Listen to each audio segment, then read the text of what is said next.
Welcome to Reactive Consciousness. This is the episode for February 23rd, 2017. I am your host, VyseTheBold, and this is... Lotus Prince. I'm PyroJackFrost. Oh, I didn't know this time. Oh, man, role reversal. Yeah.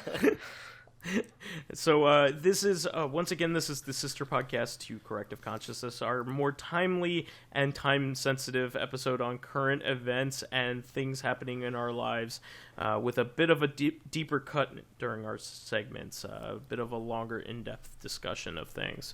So right off the top, I think Pyro had something to talk about.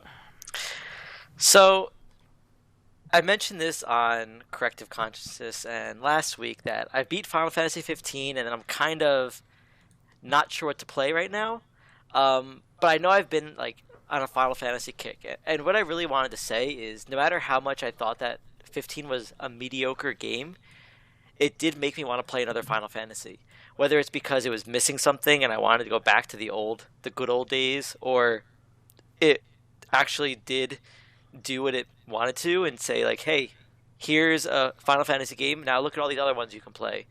So one game that I actually forgot to mention last week when you asked me what my favorite Final Fantasy is, I believe it's still 9, but 10-2 really ranks high up there because even though the story was a piece of shit, the gameplay itself was actually really cool. It's a lot of fun. I really like job-based systems, and I really like their whole idea. Also, it's nice to see like the costumes that they had and the whole dress sphere idea. But I really like job systems and being able to switch it mid-battle and how they had the super costumes if you go through the whole garment grid. And a lot about the game was really cool and well done other than the story. So that's a game that I'm thinking of playing. But also then, as I've been playing that, I kind of wanted to try 10 again, because I never actually beat 10, because I didn't really enjoy it that much, but I feel like I kind of should beat it. But then also, I took some time to play like Dark Souls 3, and what else did I play? The Final Fantasy Type 0, so as you can see, lots of Final Fantasies, that I just have no idea what I want to play next. So I wanted to know if you guys had any opinions. I mean, you're like me in a lot of ways in that you get on certain kicks. Like you play like a lot of the same kind of thing because you're excited about what you've been playing. So like I've been playing like a lot of shmups lately. So because like I kind of got on that bandwagon from I think it all started.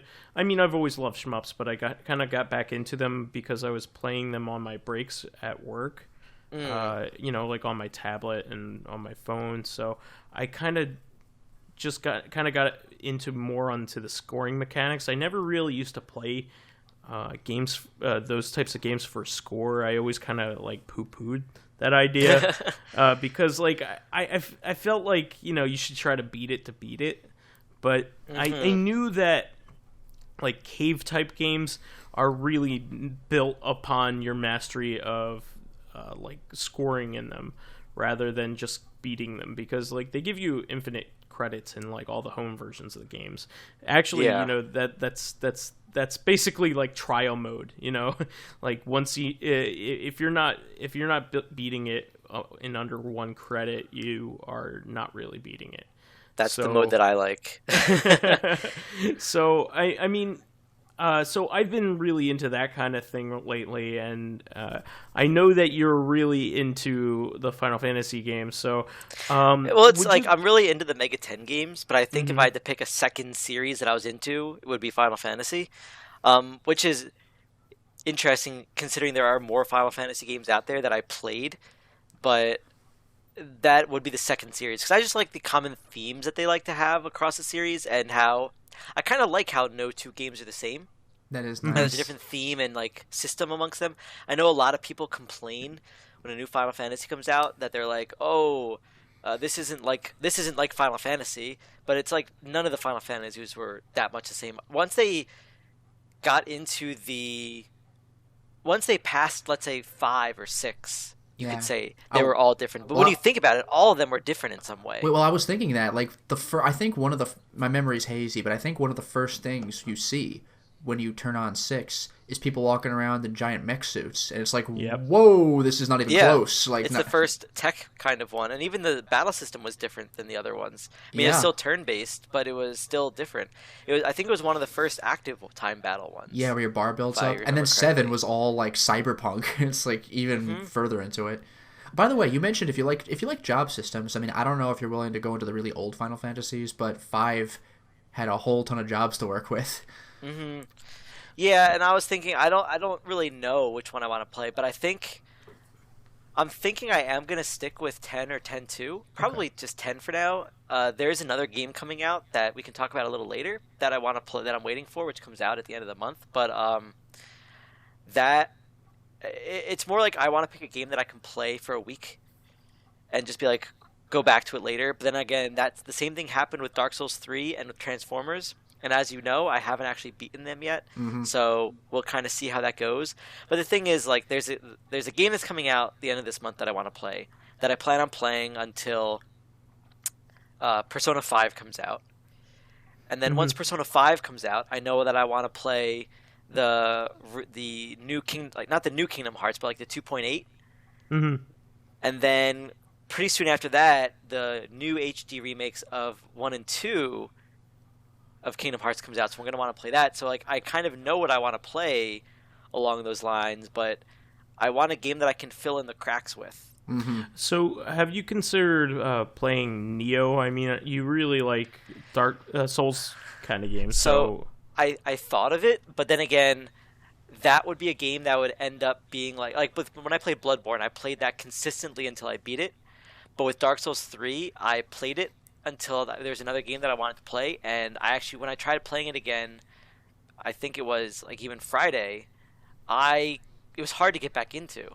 sure. So I'm afraid that if I play Neo, I'm gonna want to beat it, but I won't be able to beat it in a week. Mhm. So if No, I I do get ever that. play that, it'll be down the line after the whole rest of those are done. So like I kind of want to just beat Transformers to get it over with. I know I keep saying I'm a Transformers fan. I haven't actually beat that game, but it's kind of tough because like the way that where I live is situated, I play a lot of my games downstairs, but my computer's upstairs, and I Yeah. like playing downstairs because that's where like all this other stuff is going on, and I want to be with everyone, and not like be in my room by myself. Sure. And I have the Steam Link, but it doesn't really work that well Mm. through those Yeah. floors. I think once we finish some renovations on our house, I'm gonna move my computer to the second floor, and the Steam Link might work better, and then I might be able to play more PC games downstairs on the first floor with the Steam Link. But as of now, it's really hard to do that. It's kind of funny Um, that you mention your preference. Like for me, it's the complete opposite. Like unless I really want to show a friend a certain game, like I played through Eternal Darkness in college for like a friend of ours. I showed Mr. Ryu Silent Hill 2, for example. mhm. I just played that like for him while he watched. But if I'm just playing a game for me, I absolutely prefer being alone in my room and just Mm. like this is all me right now. See, my problem is I've been so busy with other things going on in my life, like also me moving into my apartment, not like being a big thing. Mhm. I haven't even been really into one game that I can really devote my time to. I just kind of have Yeah. a game that I can just switch on for 5-10 minutes at a time. When I feel like I need to wind down. So it's been tough because like video games are a huge stress reliever for me, and I haven't even really been able to utilize them in that way, just because of the way my schedule has been. So I'm envious in one way that you actually have a couple hours here and there to even consider the next game that you want to play.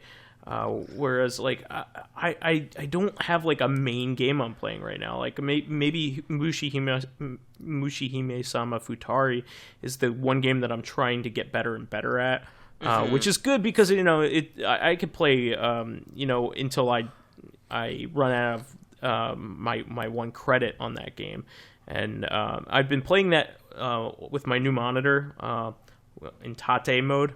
Horizontal mode, because my monitor allows me to switch it, and it's been awesome. Like, that's the first time I've ever really been able to play that, like, outside of the arcade. And I've also been playing pinball games that way, too. A lot of the pinball games on Steam allow you to use vertical mode as well on your monitor.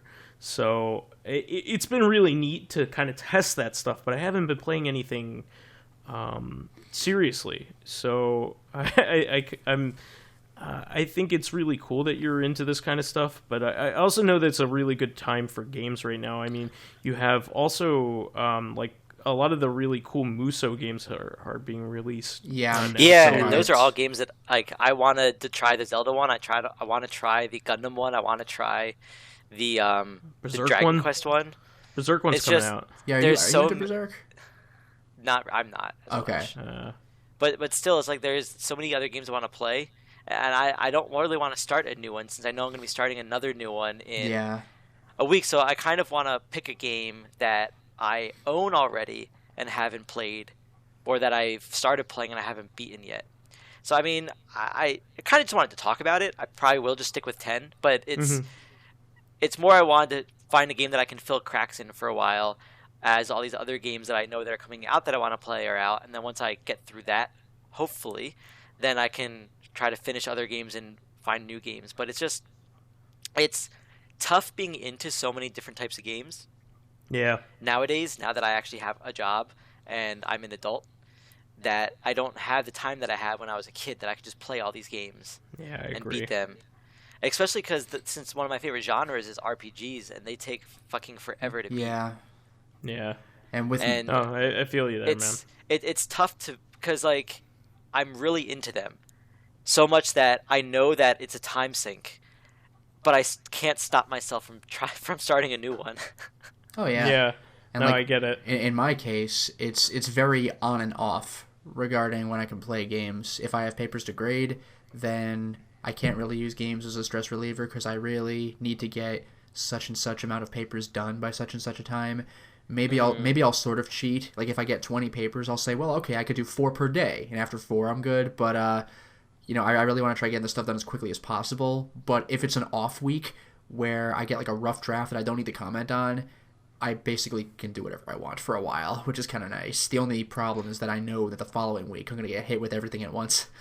Yeah. Yeah, and it's and it kind of, when I mentioned this on Corrective Consciousness, I was looking at phone games, and I kind of wanted to ask Vyse if you have any knowledge of a Final Fantasy type game for the phone that's not actually just a remake of a Final Fantasy game on the phone. You know what I'm trying to say? Yeah. And in fact, I could suggest it. I actually mentioned it last week. Chaos Rings. You should go for that. Is that actually like an RPG? It is an RPG, yeah. And it was made for touchscreen. Yeah, I remember you mentioning games. That. I didn't know if it was actually an RPG or just like a new type of game they made for phones. No, it's a full-fledged RPG. Okay. It never really had a Vita version in Japan, but it never came out in English, unfortunately. I think. Or do you know any other ones? What was that? I'm sorry. Sorry, do you know any other ones other than that one? So I'm not really as well versed as you. Okay. The only other things that I know of that are really good RPGs is the early Dragon Quest games are all on all on phones as well. I kind of want a game that's like made for phones, kind of RPG, and not just a remake of one. Because if it's a remake for a game, then I'll just play it on my computer. So there are a couple that I can suggest. Did you play Pocket Mortys by any chance? No, I haven't. Okay, that's a really good game. It's kind of like Pokemon, but Mm-hmm. in the Rick and Morty universe, and people loved that game. You could play that one, and that one's specifically made for phones. There was a Steven Universe game that is really good as well. It's kind of like Super Mario RPG. Okay. People really like that one, so I think you would like that one. And I know those are both Cartoon Network games, but they will fill your itch for that kind of thing, and they are good games that you could just buy. Like you don't need to, you don't need to quite you know, pay into them to win, you know, that kind of thing. So there's also one called Saturday Morning RPG, which is really cool. It has I heard of that. Is that actually pretty good? it's pretty decent. I mean, the humor isn't as good as the other two, I would say, but it's still, you know, it's still pretty fun. I would suggest all of those. I think they're all good RPG games that you would enjoy. Yeah, I think those are all good choices. Okay. There's also the Infinity Blade games, which I like those, but those are more kind of like punch out games. Almost. Yeah, I played one of them at Dave and Buster's, and I wasn't a huge fan. It's not the same. That maybe that that, like, version is UI meant for you to wasn't the same. lose. Yeah. But yeah, I might check out some of those. Yeah. Or it might just be that I stick with that game Solitarica that I was talking about, and play Final Fantasy X until the end of the month when So the game that I'm waiting for is actually Horizon Zero Dawn, and I think I'm really into it because of the robot animals. That is kind of cool. I cannot freaking wait until like that is the exact kind of game that I love the most. It's I gonna be a love time adventure sink. games. I love adventure games and games where you can upgrade your equipment, especially you know when you could search for upgrades and things like that, and just having that overworld kind of like Zelda almost inspired overworld is kind of my jam. But I also have the Switch coming out around the same time. The third's coming up. So what are you gonna play more? I'm just gonna. I just told myself I'm gonna play Breath of the Wild first. I mean, I Okay. cannot help myself. Yep. I will buy Horizon Zero Dawn and I will play it, but it will be after Zelda. Gotcha. For sure, because there's no way I'm buying a new system and a flagship game for that system. And Zelda is like my favorite series other than Metroid, so I have to play this, and this has the potential to be the best Zelda ever made. I hope it really so. is. I hope so. Yeah, that'd be great. Because I was pretty disappointed with Skyward Sword. Not in the same way that other people were disappointed in it. They were disappointed in it because it didn't change enough. I think, and they thought that like Zelda was holding on to a lot of its old conventions too much, like the way that it starts its game and it had kind of a more linear structure than they were hoping. Well, I'd heard that it just took a while to get going, and even when you played, everything took a while because you're flying across this gigantic zone where nothing happens in the sky, and you got to overshoot chests and find keys to go back to them, and it's just like, I heard the game felt like a lot of the game just was padding. Yeah, I haven't actually played any of the Zeldas after Ocarina of Time and like the handheld ones. Mm-hmm. I heard that Skyward Sword was pretty mediocre. I am looking forward to Breath of the Wild. I always want to say Breath of the Wind. Breath of the Wild. I'm curious and how they're gonna do an open-ended, because it seems kind of like I want to say Skyrim, kind of, where it's like way more open-ended than most Zeldas, and there's way more that you have to worry about other than like the normal searching dungeons for the new item, etc. So I'm kind of curious how they can handle that and if they're going to be able to. So here's my thought on that. I think the test bed for that concept that they're going to use in that game was actually Link Between Worlds. Because Link Between Worlds was a very open-ended game. You could do any of the dungeons at any time in the game, and the way that they mitigated, you having to use items for specific places is that you could rent them. You could rent the special item that you needed in order to play that specific dungeon. And so it left things open. You could do things at the pace that you wanted to. You could go like certain places, and that game was really great. It had a lot of like really cool subquests and things like that. So I think that was really the test bed for that, and it ended up being one of the best Zelda games ever made. I think Link Between Worlds was a huge a huge leap in terms of changing the way Zelda, as similar as it is to Link to the Past in terms of like, you know, what the overworld looks like and the composition of it. They really did something new with the structure of Zelda and made something new and fun.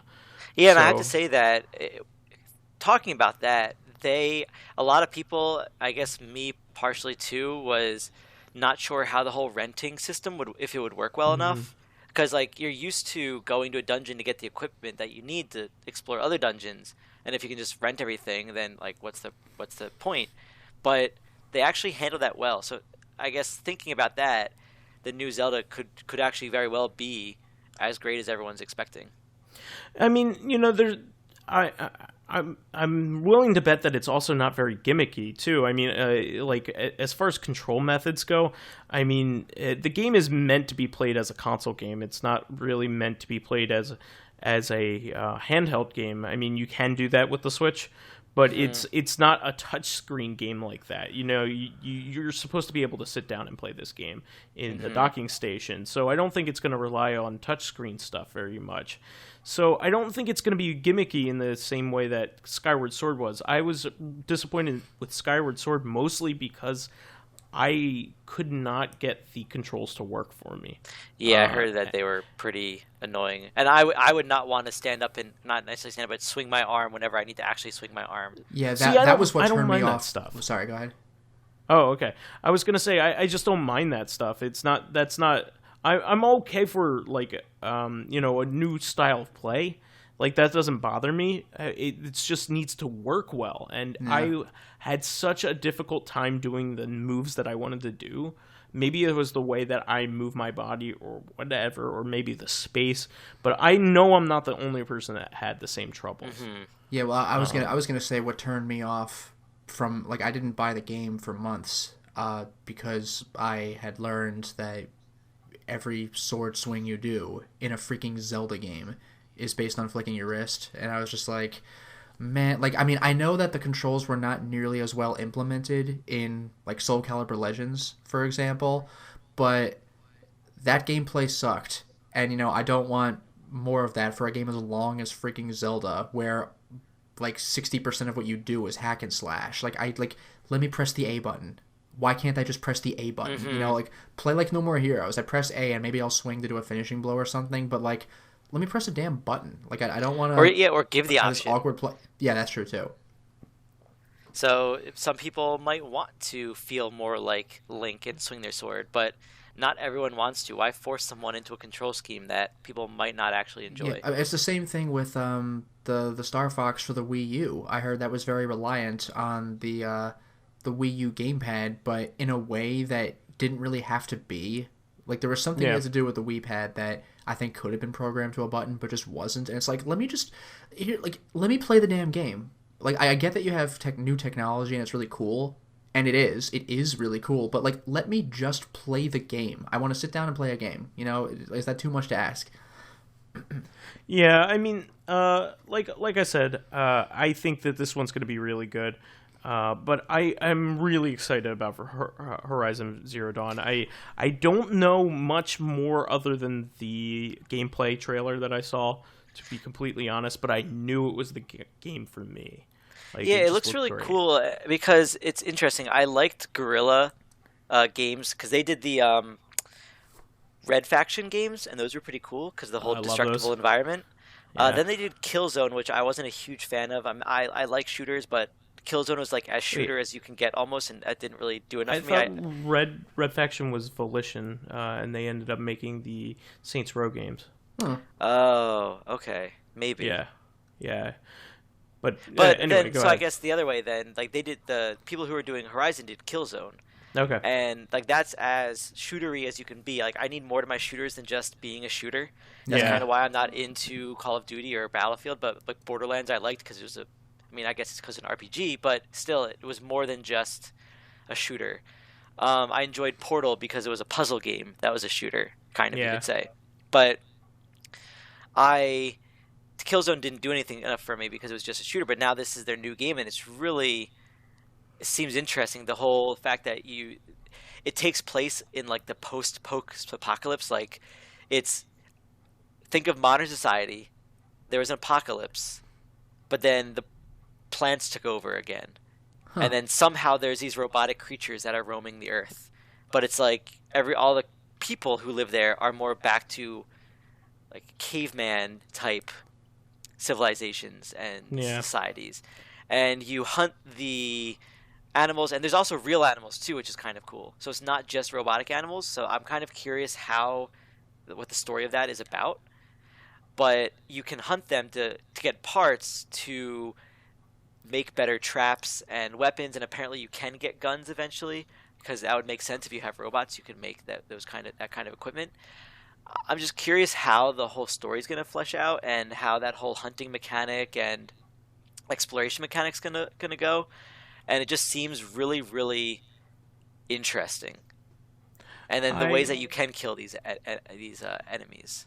I think the style and visual layout of this game are undeniably cool. Like they put a lot of effort into making the game look neat. And I just love, I don't know, like the archery that's in it just looks like a lot of fun.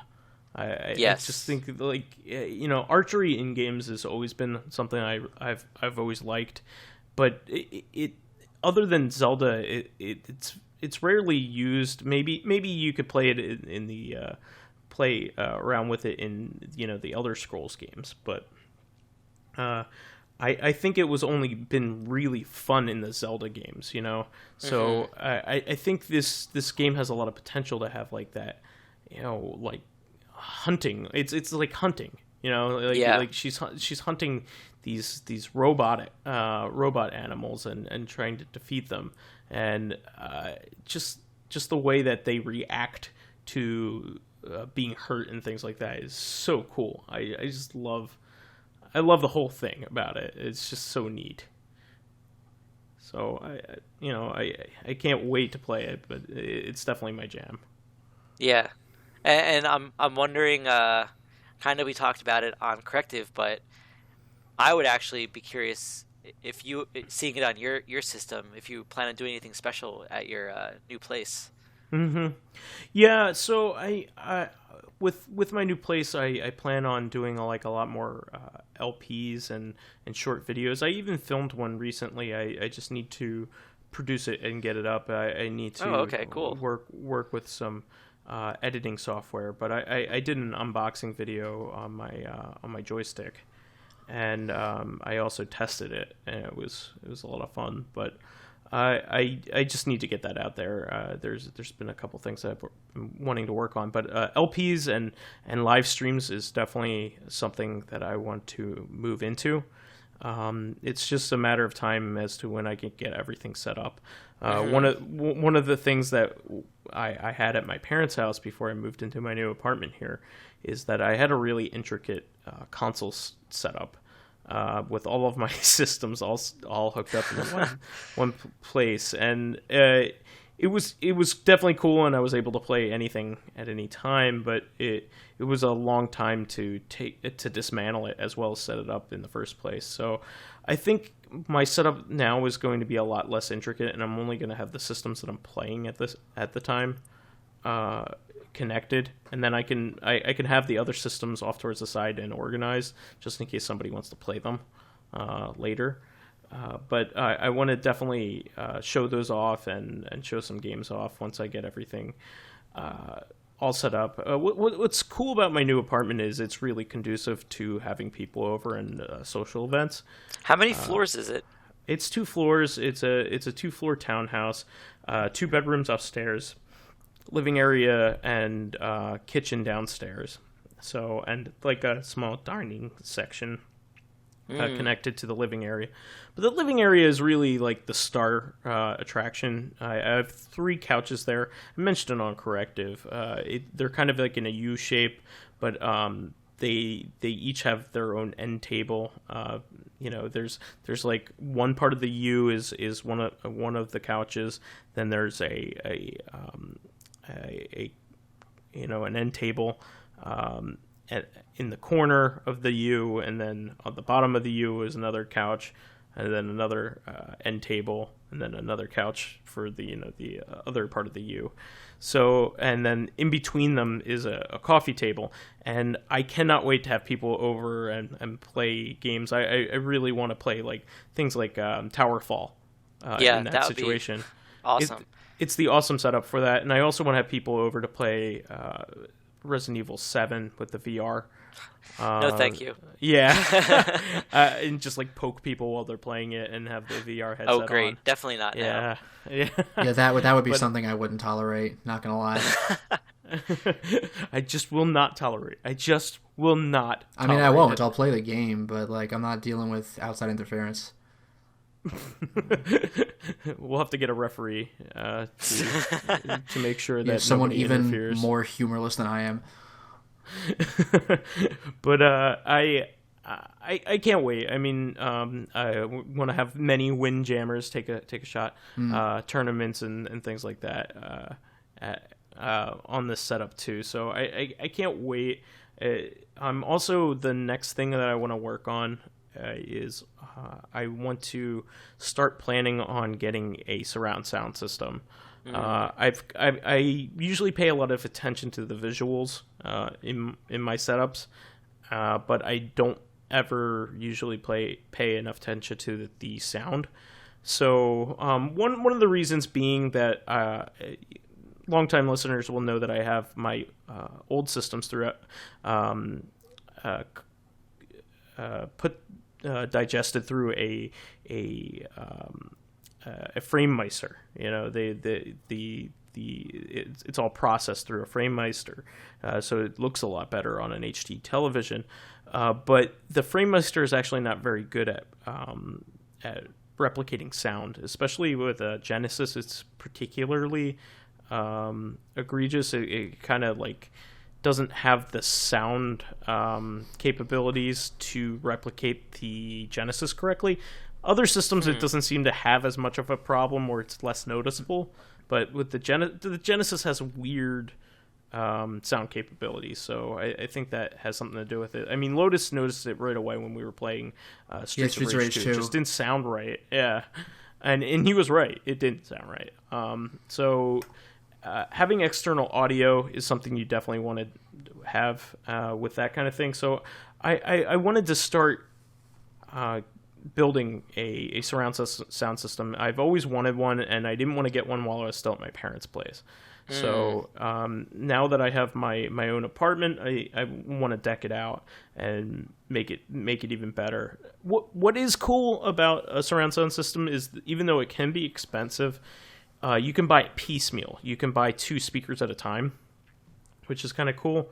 You don't need to have the full setup all at once. You can kind of just buy it as it goes along. So you could buy a receiver and two speakers for the front speakers, and just kind of have a stereo setup that sounds really good. It's going to be better than the stock speakers that are on your TV. So that's already going to be a big improvement. And then you could buy another 2 to go behind you, and then another 2 to go on the side later on, and get your subwoofer somewhere in there. Now the new standard is like 7.2, which is 7 speakers. That includes a center channel, 2 front speakers, 2 side speakers, 2 back speakers, and then 2 subwoofers. That's what that 0.2 stands for. For a while, I always was wondering what that meant, like the 0.1, and then I realized for subwoofers, but now they have like 0.2 and they have all these different points for different things you're adding, and it's a confusing naming scheme if you ask me. So, I mean, it's also important to realize that most things are not mastered for the current standard. Yeah, I mean, new things will be, but if you're looking back at things, like the vast majority of content is made for older setups, right? So 5.1 is the first thing to shoot for because things have been 5.1 for a long time, and then it was 7.1 for a while. So I don't think it's like super necessary to have that second subwoofer, but that is the goal, right? The goal is to get to the current standard. However, like I said, what's really cool about these types of setups is they're modular. You can keep buying different speakers for different occasions. You can ask for friends to chip in for your birthday. If they are looking to buy you a gift, you could say, hey, I just want a couple speakers, and it's not that expensive. If people chip in, that kind of thing. So or Christmas, whatever. So I think that's the next direction that I want to go in with my apartment, and the main technology thing that I want to work on getting. But I also do want to work on my setup in order to start doing these LPs and recordings, because I think our audience would get a kick out of seeing my versions of Let's Plays eventually. So and it's something I want to do. It's something fun. So that's pretty much all I have to say about my move. I mean, I'm just settling in here, and it's a cool part of town. I am within walking distance of two of my favorite bars in the area. So, I mean, on Friday and Saturday nights, it's going to be a lot of fun. It's going to be a lot of fun to go into Philadelphia, which is a train. The train station is a literal like half a mile away from. That's actually really cool. Yeah, so I can ride into Philadelphia very easily and then walk home after getting home off the train. So I don't even need to go into a car to go into Center City, Philadelphia, which is the coolest part of Philadelphia.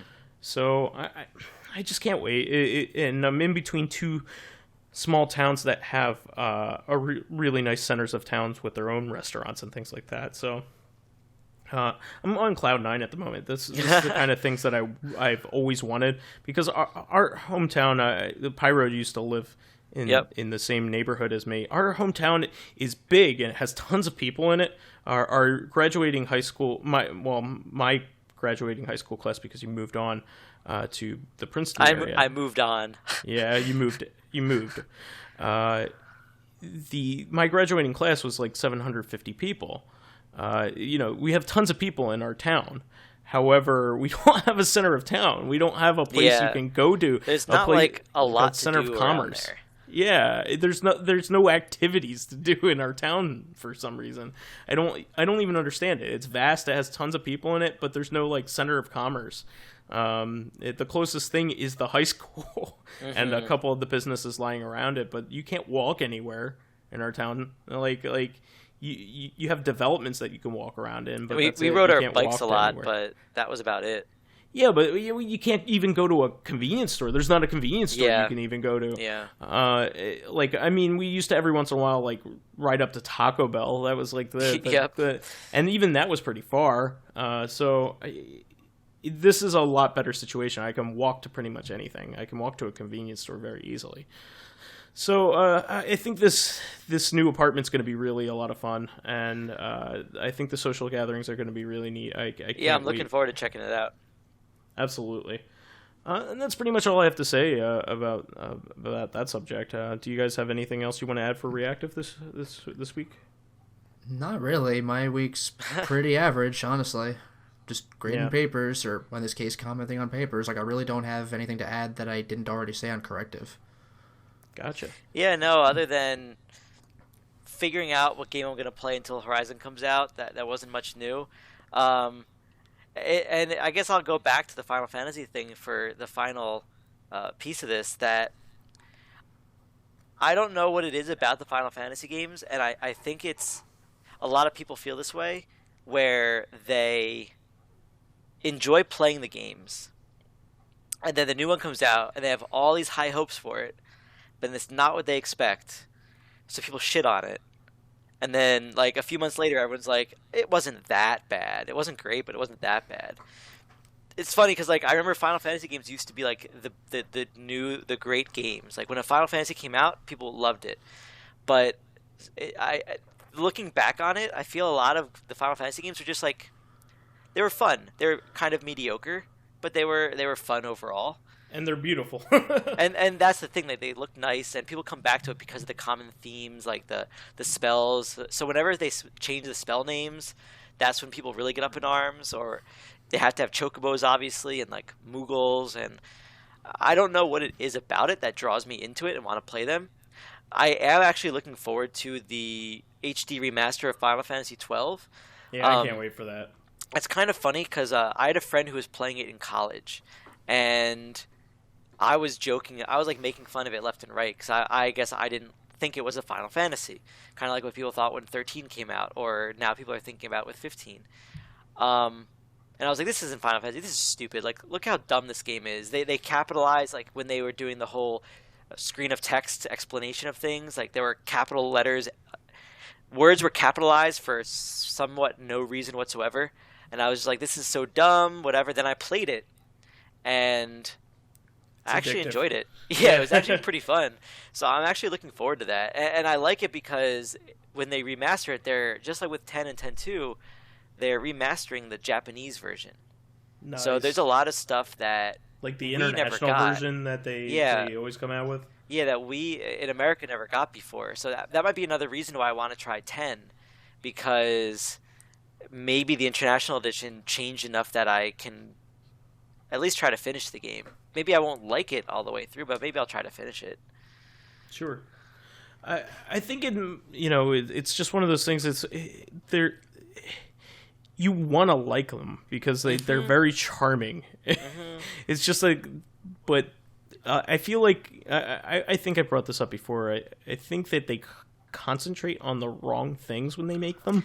Yeah. Like they don't concentrate on structuring the gameplay and the challenges.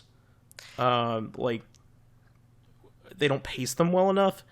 And they don't plan it. It doesn't feel like they plan them all the way through. It's like they concentrate on the graphics. Obviously, they try to make a good story, but it's always more complicated or convoluted than it needs to be, or contrived than it needs to be. Yeah. In the end, though, I feel like a lot of people expect too much because it's such a big name. People expect too much from it. But what it comes down to, I feel, just like a lot of the movies now, I'm trying to be more like this when I watch movies too. If I'm having fun, then that's all that really matters. Yeah. But at the same time, Square Enix kind of thinks that Final Fantasy is a bigger name than it really should be. Yeah. And no matter how much I look forward to it, and I'm actually kind of partially thinking about playing the MMO again, because that's one of the best MMOs I played, Final Fantasy 14. Yeah, I've seen people play it. But I still think that even Square plays up the Final Fantasy name too much, because it's just a fun RPG, but I find that sometimes when they take themselves too seriously, that's when I don't enjoy it as much. And that's kind of why I liked 7, and part of what I liked, whatever I did like about 10, I liked the fact that it didn't really take itself seriously. That was kind of goofy, and obviously things didn't make sense, but it didn't need to. Whereas in parts of 13 and 15, they kind of take themselves seriously. And it's like, okay, come on, this isn't what this kind of game's about. And it also brings up, I recently they released 2 new images of Final Fantasy 7, and I saw a lot of people complaining about how it might be a little episodic. And by episodic, I don't mean every month. I think they were going to release it in like 3 parts. Sure, they're probably going to charge full price, which is stupid, but it's not going to be broken down. Whereas, like, the boss of the first Mako reactor is the end of Chapter 1. All right, you spent $20 on this. Wait for the next one. A lot of people that are complaining, like, why, if you're remaking 7, why don't you make it the same? But then my counter argument to that is, if you just want them to be the same, if you just want them to remake the same game, just play the original one. Sure, the graphics aren't going to be better, but if they're going to remake it, they should remake everything. Yeah. Because otherwise, it's kind of a waste of their resources if they're going to keep everything but the graphics. They have other things they could be doing more so than remaking Final Fantasy VII. I agree. But that's my piece about Final Fantasy. Well, having said that, I think we have had a successful episode here, so I think we can safely say that we will catch everyone next week on Corrective on Tuesday. Once again, please give us some feedback via the YouTube page and the Soundcloud page. Please like us give us thumbs ups on iTunes, or give us thumbs up on YouTube, and give us 5-star ratings on iTunes, and likes on the SoundCloud page. We are now also, I forgot to mention this on the Corrective Consciousness for this week. We have transitioned from on our accounts, if people haven't noticed, on the SoundCloud to it used to be under my name, VyseTheBold. However, it's under Corrective Consciousness now. So just keep that in mind. If you're looking for it, it's a lot easier to find nowadays. So having said that, have a good week, everyone, and we'll see everybody on Tuesday. Until Catch next you on time, the flip everyone. side. All right, bye. Catch you later. Bye-bye.